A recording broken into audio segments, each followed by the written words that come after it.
নমস্কার, home cook with পুপু চ্যানেলের আরেকটি নতুন ভিডিওয়ে সকলকে স্বাগত। আর আজকে গরমকালে সবার প্রিয় একটা পোস্তর রেসিপি তোমাদের সাথে শেয়ার করছি। পোস্ত বহু কিছু দিয়েই বানানো হয়, ঝিঙে পোস্ত, আলু পোস্ত, পেঁয়াজ পোস্ত, আর এগুলো বানাতে সবাই কম বেশি জানো, কিন্তু আমি যেভাবে বানাই সেটাই তোমাদের সাথে শেয়ার করছি। প্রথমেই ঝিঙেগুলোর খোসা ছাড়িয়ে ভালো করে আগে জলে ধুয়ে নিচ্ছি। ঝিঙে কিন্তু সবসময় টুকরো করার আগে ভালো করে ধুয়ে নেবে, ভেতরে জল ঢুকে গেলে সেক্ষেত্রে রান্নার স্বাদ কিন্তু খুব একটা ভালো হবে না। তারপর মাঝখান থেকে এইভাবে কেটে মিডিয়াম সাইজে টুকরো করে নিচ্ছি। তো এখানে সবকটা ঝিঙে কাটা হয়ে গেছে। নিয়ে নিয়েছি 4টে মিডিয়াম সাইজের আলুগুলো ভালো করে খোসা ছাড়িয়ে তারপর মাঝখান থেকে এরকম লম্বা লম্বা করে কাটার পরে মিডিয়াম সাইজের টুকরো করে কেটে নিচ্ছি। তো এখানে আলুগুলো সব কাটা হয়ে গেছে। এইবার এগুলো জলের মধ্যে ভালো করে ধুয়ে নিচ্ছি। এই ঘোলা জলটা যতক্ষণ না পরিষ্কার হচ্ছে ততক্ষণ কিন্তু জল পাল্টে পাল্টে ভালো করে ধুয়ে নিতে হবে।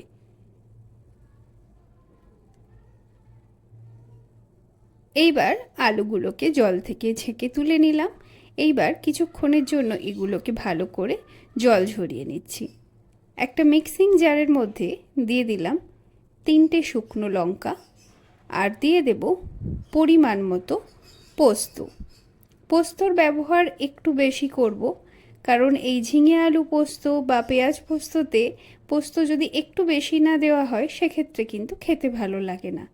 10 মিনিট মতো ভিজিয়ে এবার এটাকে বেটে নিচ্ছি।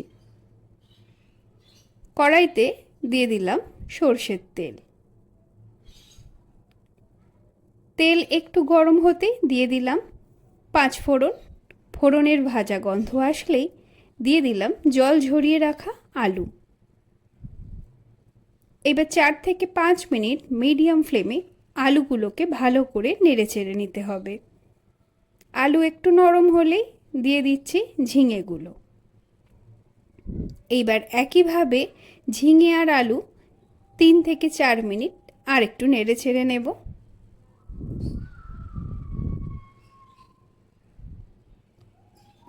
এইবার এটা ঢাকা দিয়ে 5 মিনিট মতো রান্না করব। ঝিঙে আর আলু আর একটু নরম হয়ে গেলে স্বাদ মতো নুন মিশিয়ে 3-4 মিনিট নেড়েচেড়ে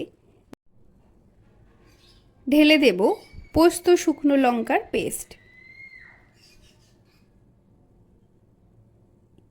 এইবার সব কিছু ভালো করে মিশিয়ে নিতে হবে। যারা আমার চ্যানেল হোম কুক উইথ পুপু এখনও সাবস্ক্রাইব করনি তাদের কাছে রিকোয়েস্ট থাকলো চ্যানেলটা সাবস্ক্রাইব করে বেল আইকনটা প্রেস করে দিও, তাহলে আমার চ্যানেলে আসা সমস্ত ভিডিওর নোটিফিকেশান সবার আগে তোমরা পেয়ে যাবে।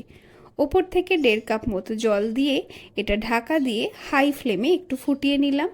জল একেবারে কমে আসলে ঢাকাটা খুলে সব কিছু আবারও ভালো করে মেশাতে থাকবো।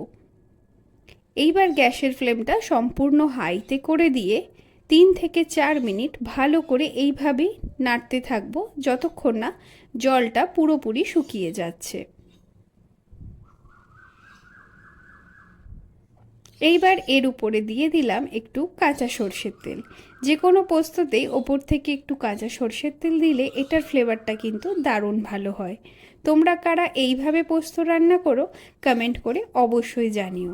আর যদি রেসিপিটা ভালো লেগে থাকে তাহলে অবশ্যই লাইক করো, কমেন্ট করো। যারা চ্যানেলটা সাবস্ক্রাইব করোনি তারা কিন্তু চ্যানেলটা সাবস্ক্রাইব করে পাশে থেকো। পোস্তটা একেবারে রেডি হয়ে গেছে। এইবার এটা গরম ভাত আর টক ডালের সাথে সার্ভ করছি। গরমকালে এটা তো আমার ভীষণই প্রিয় একটা রেসিপি। দেখা হচ্ছে তোমাদের সাথে পরবর্তী ভিডিওয়। ততক্ষণ সবাই ভালো থেকো, সুস্থ থেকো।